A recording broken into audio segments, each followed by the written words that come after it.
Hello dear students, welcome to the video today.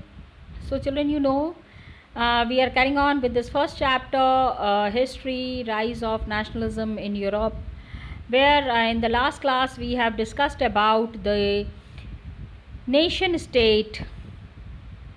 Okay, the concept of nation state and modern state. Nation state, always remember there is a big difference between the nation state and the modern state.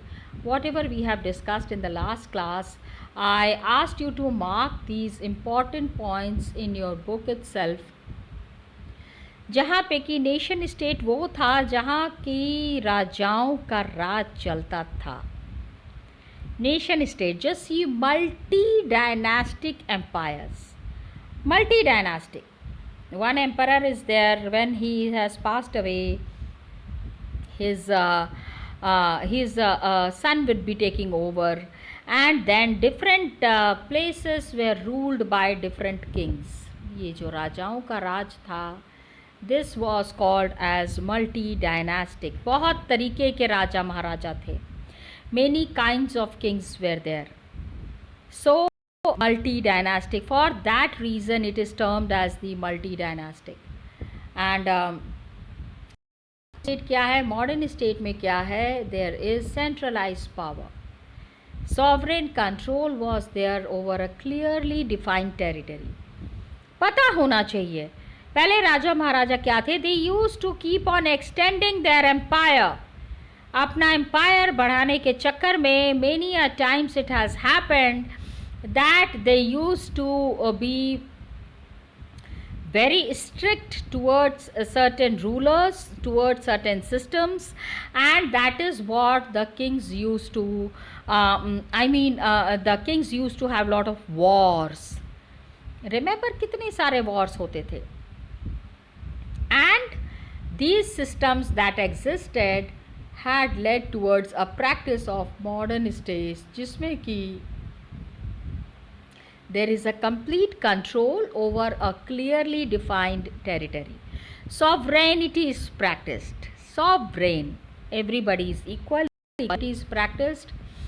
And long period और काफ़ी समय से ये develop होता चला आ रहा था. Nation state क्या था, जिसमें कि मेजॉरिटी ऑफ इट्स सिटीजन्स, ज़्यादातर जो हैं, खाली रूलर ही नहीं, they are developing a sense of common identity. Common identity, सारे लोग एक बराबर हैं, एक दूसरे से मिले जुले हैं. And there is a history और डिसेंट. डिसेंट, कहाँ से हमारा उद्गम हो रहा है, कहाँ से हम आ रहे हैं. एंड मेजॉरिटी ऑफ सिटीजन्स क्या है, खाली रूलर्स ही नहीं, दे डेवलप कॉमन आइडेंटिटी वाली बात याद रखना. तो अर्नेस्ट रेनैन का भी हम लोगों ने कल एक पैराग्राफ देखा था. Just go through that also. अब when we talk about revolution, my dear students, the first ever revolution that had changed the history of the world, we can not forget to miss the French revolution. The French revolution and the idea of a nation, इसमें क्या है, first clear expression of nationalism. Nationalism सबसे पहले आ रहा है. It is coming with the French revolution 1789 year. याद रखिएगा children, this is a very simple thing. You have already read about it a lot in class 9th. पूरा chapter था. Here it is just one topic, but previously it was all a chapter. France, जैसा कि हम लोगों को पता है, we all know that it was a full-fledged territorial state 1789 में. Absolute ruler was there, absolute monarch was there, Louis XVI. Yes, dear students, Louis XVI was there, and political and constitutional changes that was coming during the French Revolution. इसके वजह से there was a transfer of sovereignty from monarchy. When the French citizens, they took the complete command in their hands, and in this revolution it was the people, common लोगों ने बहुत बड़ा इसमें हाथ था उनका. They had a lot of role to play in this. and they constituted the nation, they shaped its destiny, and that is how the French Revolution was very known in history. Okay, शुरू से ही क्या था? French revolutionaries, the French revolutionaries who were there, who have created this big movement. All these introduced various measures and practices. They were developing a sense of collective identity amongst the French people, and ideas of la patrie, le citoyen, they emphasized the notion of a united community. साथ में मिलके रह रहे हैं, एक तरीके से United हैं.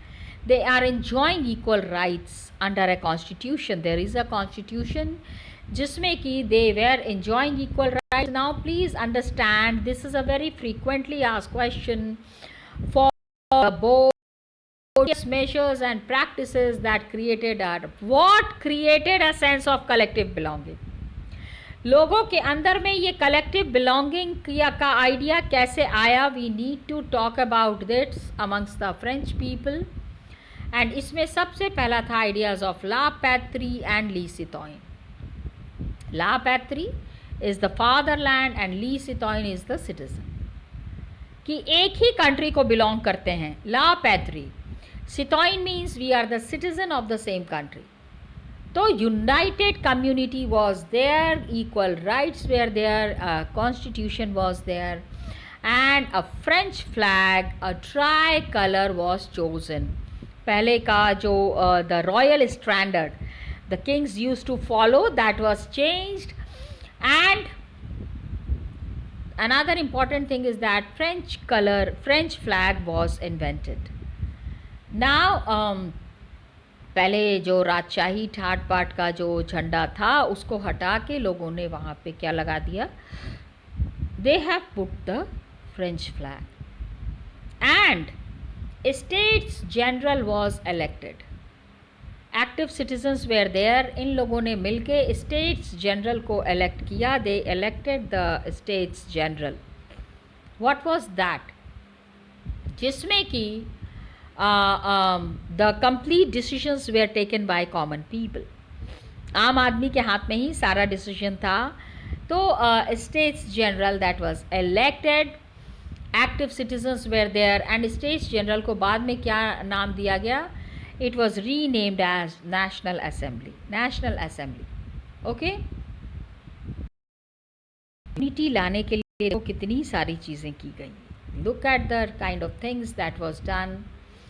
New hymns were composed. नए तरीके के गाने लिखे गए. Oaths were taken. कस्में खाई गई. Martyrs commemorated. कितने लोगों ने अपनी जान दी. During the French Revolution, many people have laid down their lives. Commemorated means श्रद्धांजलि देना. लोगों ने मिलके इन लोगों के लिए श्रद्धांजलि दी.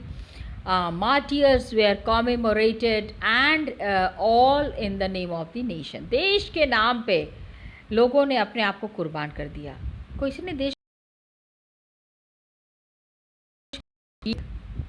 उस फील्ड को लाइव रखने के लिए the people have taken such a step. एक centralized administrative system was put in place. Centralized administrative system, of course, administration has to be in a manner जिसमें कि everything is central. Uniform laws were made for the citizens. Within the territory, laws were made internal. Because the rulers, पहले जो Kings rule कर रहे थे अपने हिसाब से अपना कानून चला रहे थे. There was nobody to stop them. कोई भी उनको रोकने टोकने वाला नहीं था. तो अब सिटीजन्स के लिए क्या हुआ कि they formulated uniform laws for the citizens within its territory. Custom duties and dues were abolished.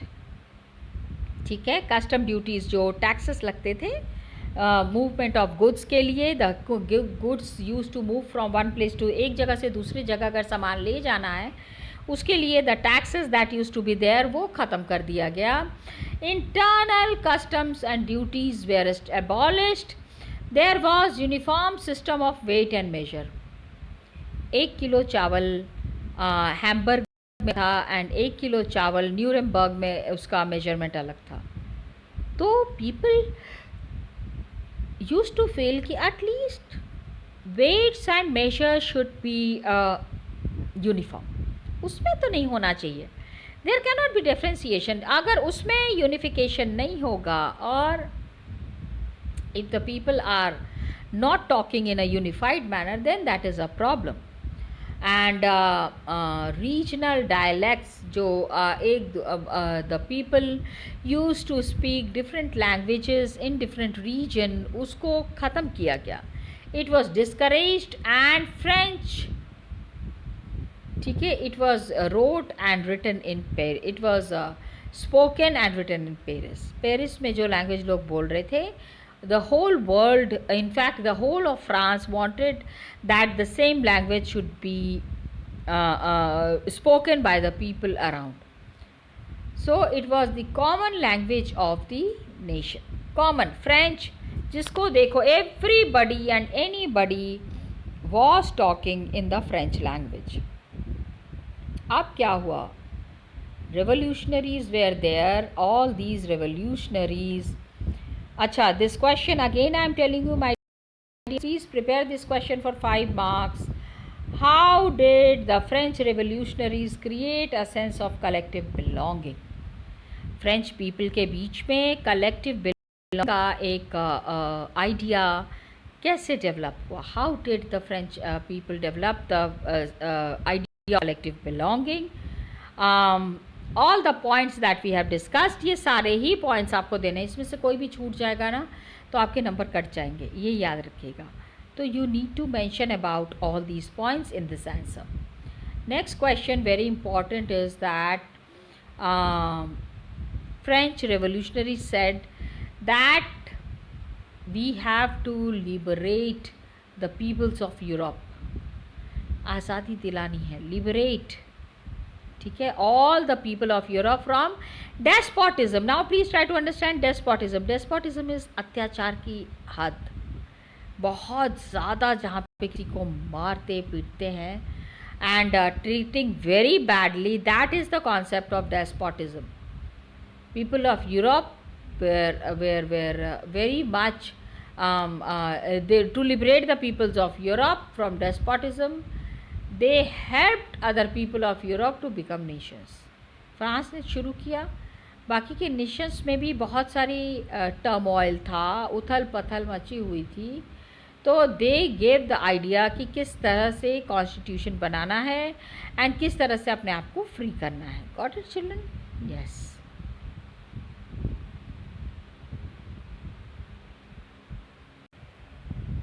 अब क्या हुआ?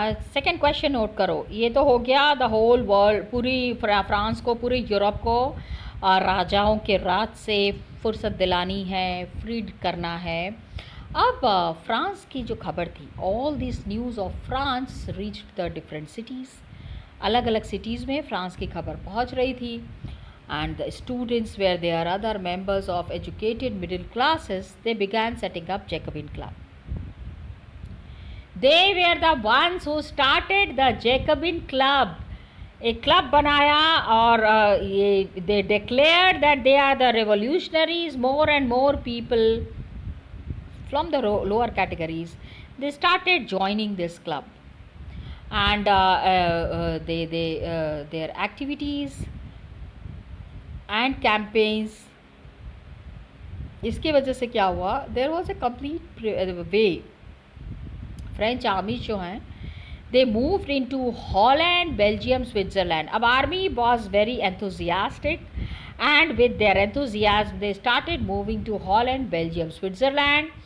काफ़ी हद तक इटली तक भी ये लोग गए. Look, one thing had happened in France, and the whole of Europe is looking into, is finding a different way. Revolutionary wars were there. French armies जो है कारी, अब ये अपने साथ नेशनलिज्म का idea, they started taking to different parts of the Europe. Liberation, equality, fraternity, इन सब चीज़ों के बारे में बातें होने लगी. French armies were moving into other places and French armies क्या किया, नेशनलिज्म का आइडिया हर जगह लेके जा रहे थे. लिबरेशन होना चाहिए, फ्रीडम होना चाहिए, नेशनलिस्टिक फीलिंग होनी चाहिए. And this is what is the map all about. Just see, ये देखिए यहाँ पे, here we can find France. France से ये हर जगह they were moving to all these areas carrying the message of liberty, equality, fraternity. All these messages were spreading very fast. As the complete scenario in the Europe started changing. अब क्या हुआ? The person who was leading these armies, was Napoleon. Not Napoleon. Yes, of course.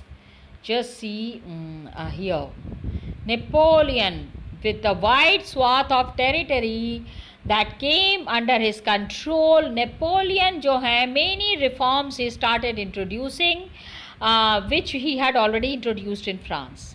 जो उन्होंने France में लगाया था, जो ideas जो इंट्रोड्यूस किया था, he introduced the same reforms in the other places also. अब मोनार्की में वापस आने के बाद, through a return to monarchy, Napoleon क्या हुआ, he had no doubt destroyed democracy in France. France में तो इन्होंने डेमोक्रेसी जो है थोड़ा ख़त्म कर दिया था. थोड़ा he had applied is dictatorship. हल्का फुल्का ये चाहते थे कि लोग इन्हीं की बात माने, कोई इनके खिलाफ नहीं जाए एंड ऑल दैट काइंड. लेकिन एडमिनिस्ट्रेटिव फील्ड में, in the administrative field he had incorporated big principles, revolutionary principles. ठीक है, whole system was rational and efficient. बहुत ही अच्छे से सारी चीज़ें चलने लगी. पहले काफ़ी chaos था, काफ़ी उथल पथल थी, वो सारी चीज़ें ठीक होने लग गई. and there was the civil code of 1804. और ये जो civil code of 1804 है, this is known as the Napoleonic Code. Napoleonic code क्या था? Please, this is a very frequently asked question for 3 marks. Please remember कि what was Napoleonic code. All the privileges, it did away with all the privileges based on birth. ठीक है, पैदाइशी जो लोगों को फ़ायदा मिला हुआ है, whatever privileges they are getting by birth. And established equality amongst the people before the law. Everybody is equal. कोई बड़ा छोटा नहीं है. Everybody is equal before the law. And one thing that he has done is secured the right to property. कोई भी कहीं भी property बनाना चाहता है, उसको वहाँ पे रोक नहीं सकते हैं. Nobody can stop them from availing a property or making a property. So this way Napoleon and his ideas were spreading very fast in France. Dutch Republic क्या हुआ, स्विट्ज़रलैंड में, in Italy, Germany. Napoleon ना, he simplified the administrative systems. सारा administration को इन्होंने बहुत कम किया and feudal system को एबॉलिश किया. बहुत जगह पे people really were very happy with this Napoleonic code and this was bringing a kind of revolution in France, real revolution जिसको कहते हैं. ठीक है, he simplified administrative system, abolished the feudal system, and peasants were free from serfdom. Serfdom means उससे उनको freedom मिला. मैनोरियल manner में जहाँ रहते थे, the knight, the soldiers, the big officers used to live in manor. तो वहाँ पे उनकी सेवा करने के लिए भी लोग रहते थे, उनको रखा जाता था, like servants were there. अरे उनसे भी टैक्सेस लिए जाते थे, मैनोरियल ड्यूज. टाउन्स में भी गिल्ड रेस्ट्रिक्शंस were removed. ठीक है, बड़े बड़े शहरों में जो गिल्ड रेस्ट्रिक्शंस था that was removed, transport and communication system was improved, and peasants were there, artisans were there, workers were there, new businessmen, all these people who were there, they enjoyed a new freedom. बहुत दिन से जो दब के घुट के रह रहे थे ना, बहुत सह सह के रह रहे थे, अब they have come out of it. And businessmen were there, small scale producer of goods were there. They began to think, they began to realize that uniform laws are there, standardized weights and measures are there, common national currency also came up. ठीक है, तो movement and exchange of goods and capital from one region to the other would be controlled. कितना सामान कहाँ जा रहा है, मतलब एक हिसाब किताब रखा जा सकेगा. Common national country, common national currency, एक ही तरीके का सिक्का होना चाहिए ना. अब ये नहीं ना आप इस तरह से सोचो, केरला जा रहे हो वहाँ पे अलग करेंसी है, तमिलनाडु जा रहे हो वहाँ अलग करेंसी है, कितने तरीके के पैसे हो जाएंगे. एंड हाउ टू मेंटेन हिसाब किताब of all this money. Okay, तो this is what was needed, that there should be a uniform system. बार बार ये लोग यही बताने की कोशिश करें कि यूनिफॉर्मिटी की बहुत ज़रूरत थी. एक तरीके से सारा कुछ अगर स्ट्रीमलाइन हो जाता तो things wouldn't have been so unorganised. Capital was moving from one region to the another and areas were conquered. काफ़ी जगह, many areas that were conquered. Local population क्या है कि फ्रेंच रूल के लिए it was mixed. कुछ लोग बहुत खुश हुए, कुछ लोग बहुत नाराज़ भी हुए. अब क्या है, मेनी प्लेसेस में, शुरू में मेनी प्लेसेस में such as Switzerland and Brussels, Mainz, Milan, Warsaw, French armies को पहले बहुत वेलकम किया गया. They were welcomed as the harbingers of liberty. Harbingers means शांति दूत, the people who are carrying the message of love and care. उनको ये responsibility दी, उन्होंने उनको ये all these citizen from Brussels, Mainz, Milan, Warsaw, they were all welcomed. And लेकिन initial enthusiasm, पहले जितना वो खुश थे कि this army has come, it will take us towards the liberty, बाद में लोग उतना ही नाराज़ होने लग गए. People started getting very angry after that. क्योंकि क्या होता है, सोल्जर्स कभी कभी they were very atrocious to the people there.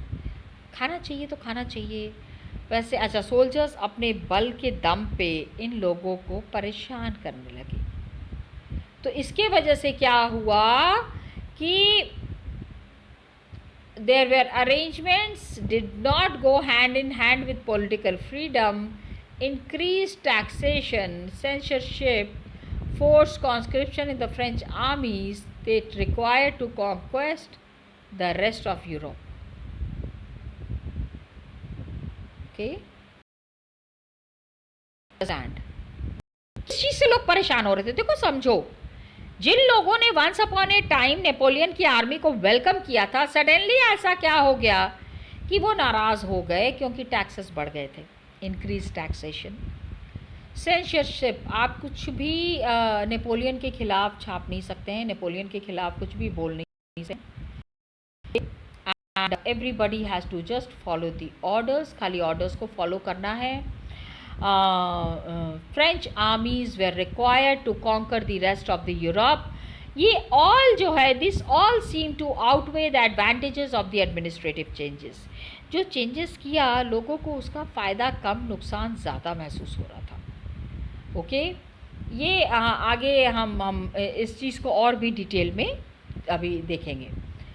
Here what we have understood is the coming of Napoleon into the Indian political system. Indian, I am sorry, European, क्या बोल रही हूँ मैं, in the European political system. Okay, increase taxation, censorship. अब French armies were there, they out, यहाँ पे देखिए some pictures are there. Children, you should know about these pictures also.